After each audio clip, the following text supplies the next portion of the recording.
Shelter island पे चल रही एक पार्टी में कर्ट वोनेगट ने अपने दोस्त जोसेफ हेलर को बताया कि ये पार्टी जिस हेज फंड मैनेजर ने दी है वो एक दिन में उतना कमा लेता है जितना जोसेफ हेलर ने अपनी सबसे प्रेस्टिजियस नॉवल कैच-22 से बेचकर पूरी हिस्ट्री में अभी तक कमाया है। इस बात में प्रतिक्रिया देते हुए जोसेफ हेलर ने सिर्फ इतना ही कहा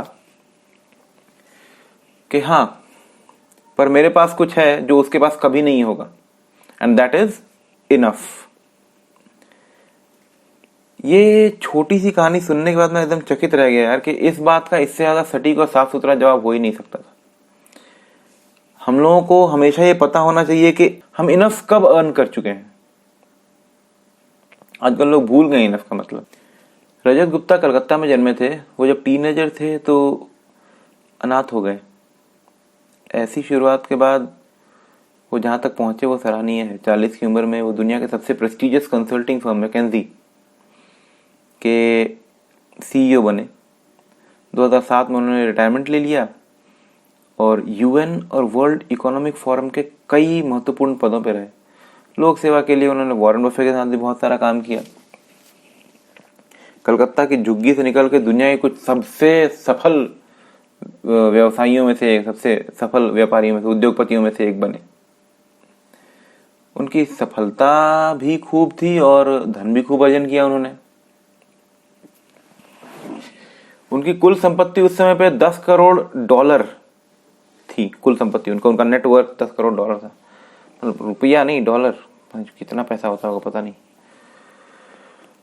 तो हिसाब भी नहीं लगा सकता। इतने पैसे के साथ आदमी जो चाहे वो कर सकता है। लेकिन गुप्ता जी तो अपने गुप्ता जी थे, तो उनको क्या है, डॉलर वाला करोड़पति से अब डॉलर वाला अरबपति बनना था, माने बिलियनियर बनना था।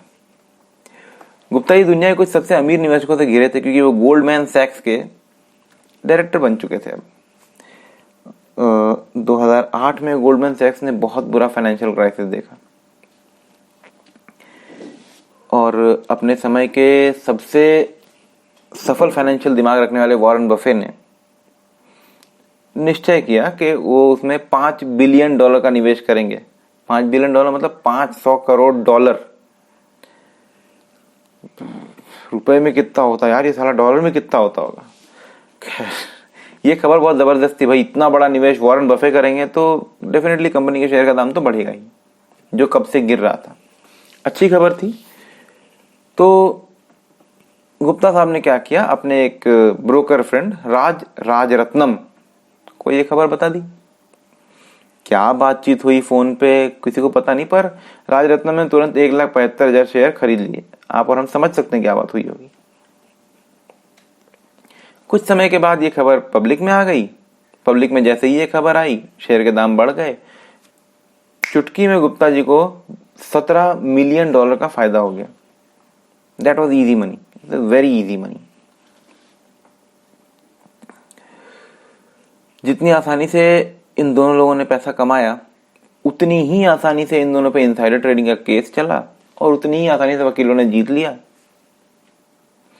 दोनों जेल गए और इतने सालों से कमाई गई इज्जत, अपना विश्वास, अपना स्थिर और आलीशान करियर बर्बाद कर लिया। अब थोड़ा बर्नी मैडॉफ के बारे में जान लीजिए।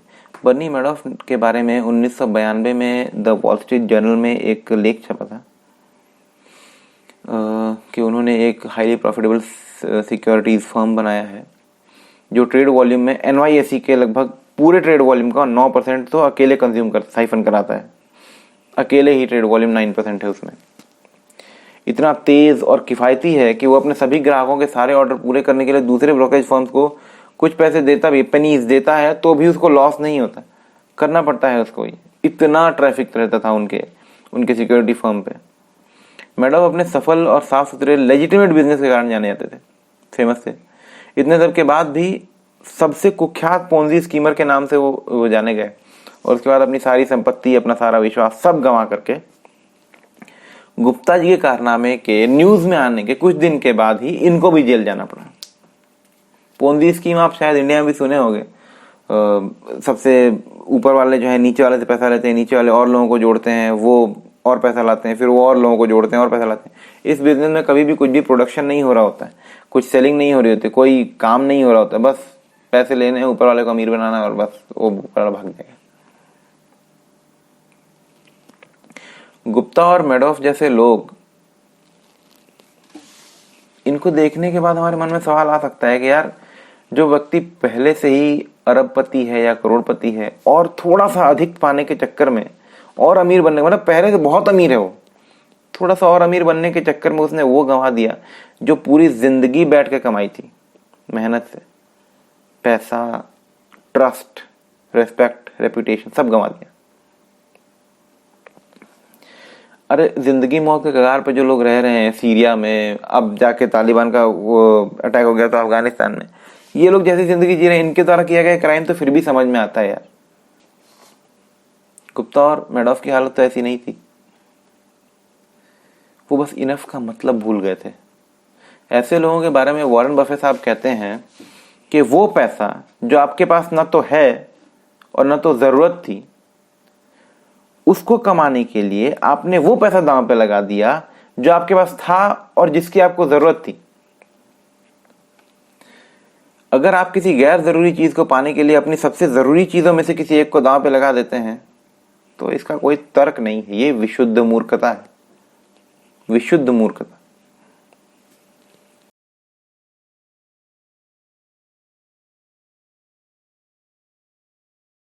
सही है।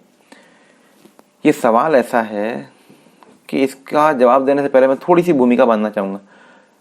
अगर आपकी अपेक्षाएं आपकी सफलताएं अर्जित करने के साथ बढ़ती जा रही हैं तो आप कितना ही एक्स्ट्रा एफर्ट डाल लीजिए, आपको मजा नहीं आएगा, संतोष नहीं होगा, और ये बहुत खतरनाक है। मैंने इससे पहले जो 2 एग्जाम्पल दिए हैं उनमें भी यही हालत थी। ज्यादा पैसा, ज्यादा प्रेस्टीज, जब ज्यादा पाने की इच्छा जो है आपकी महत्वाकांक्षा को आपके सेटिस्फेक्शन तेज बढ़ाने लगती है ना, तो समझ जाइए कि आप थोड़ा गलत रास्ते पे जा रहे हैं। अगर आप 1 कदम चलने के बाद अपने लक्ष्य को 2 कदम आगे कर देंगे तो आपको ऐसा लगेगा कि जीवन में हर समय आप और पिछड़ते जा रहे हैं। जितना आप पिछड़ गए हैं उसको बराबरी पे लाने के लिए या फिर आगे निकलने के लिए आप फालतू का रिस्क लेना शुरू कर देंगे जिसकी कोई जरूरत भी नहीं है। जिसके पहले जो सवाल पूछा था उसका जवाब है, सबसे मुश्किल फाइनेंशियल स्किल है अपना लक्ष्य स्थिर रखना। मैं ये नहीं कह रहा हूं कि रुक जाइए, पहुंच जाइए, फिर उसके बाद इसको बिना रिस्क किए अगले के बारे में सोचिए। That is not moving your goal post every now and then. पिछले सवाल का जवाब तो बड़ा आसानी से मिल गया, तो अगर ये इतना आसान है तो फिर इसमें प्रॉब्लम क्या है, क्या समस्या है?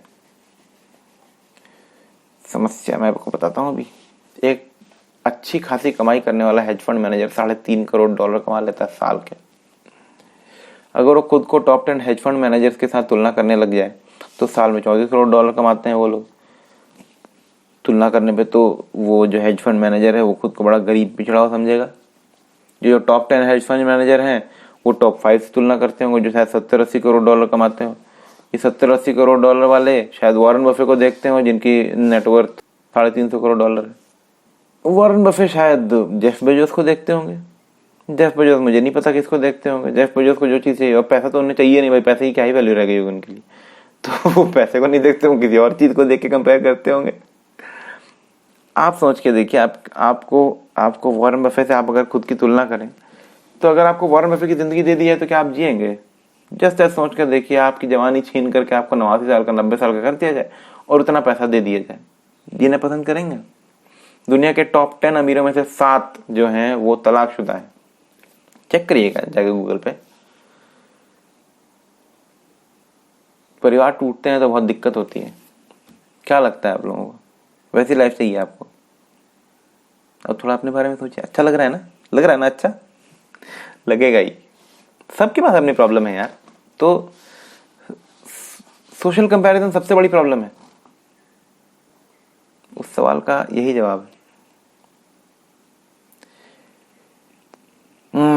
ये थोड़ा सा मुश्किल सवाल है, हर एक के लिए अलग अलग होता है।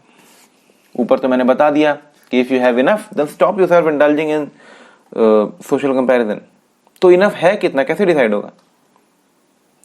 इनफ का मतलब संतोष है, लेकिन इसका ये मतलब बिल्कुल नहीं है कि आप आपके सामने आने वाली अपॉर्चुनिटीज को और पोटेंशियल अर्निंग मनी को, safe and secure potential earning money को आप छोड़ दें।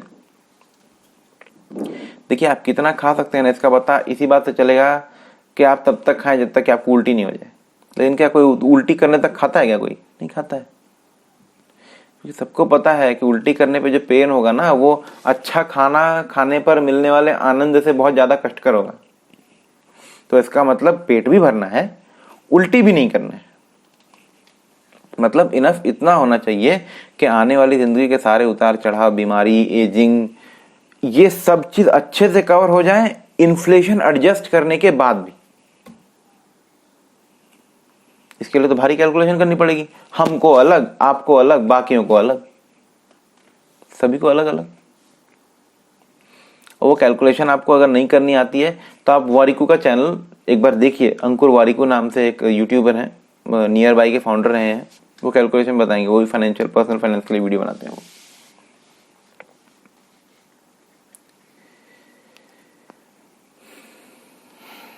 रजत गुप्ता जब जेल काट कर वापस आए तो उन्होंने कहा किसी चीज से अति प्रेम मत करिए। मेरी रेपुटेशन, मेरी पूरी अकम्पलिशमेंट सब खत्म हो गई, पर अब मुझे लगता है कि इससे क्या ही फर्क पड़ता है। मुझे इससे फर्क पड़ता है अगर मैं इसकी बहुत परवाह करूं तो। ये जो बात उन्होंने कही ना, ये सुन के ऐसा लगता है जैसे कोई ऐसा व्यक्ति बात कर रहा है जिसकी सबसे कीमती चीज खो गई है और उसे पता है कि वो कितनी ही मेहनत कर ले, वो कीमती चीज वापस किसी कीमत पर नहीं आने वाली। सही है। और वो दुनिया के सामने अपनी सशक्त होने का ढोंग करने के लिए खुद से ऐसी बातें कर रहा है, सांत्वना दे रहा है। रेपुटेशन के बारे में ऐसी बात कर रहा है, रेपुटेशन चली गई तो क्या होगा? रेपुटेशन बहुत कीमती चीज होती है भाई, आती मुश्किल से है, और चली जाए ना तो आती ही नहीं है, मुश्किल से भी नहीं। रेपुटेशन बहुत कीमती चीज होती है। आजादी, स्वतंत्रता बहुत कीमती चीज होती है। दोस्त, परिवार बहुत कीमती होते हैं। जो लोग आपसे प्रेम करते हैं, अगर वो आपसे प्रेम करते हैं तो बहुत कीमती है। खुशियां बड़ी कीमती होती है। और इन सब कीमती चीजों को ऐसे रिस्क से बचाने का जो कि इनको नुकसान पहुंचा सकता है, उसका एक ही रास्ता है, इस बात का सटीक ज्ञान होना कि कितना है और क्या है आपका इनफ। सबसे बढ़िया बात यह है कि इनफ तक जाने का ना रास्ता एकदम सुलभ है। और वो रास्ता क्या है जानेंगे अगले वीडियो में। बाय।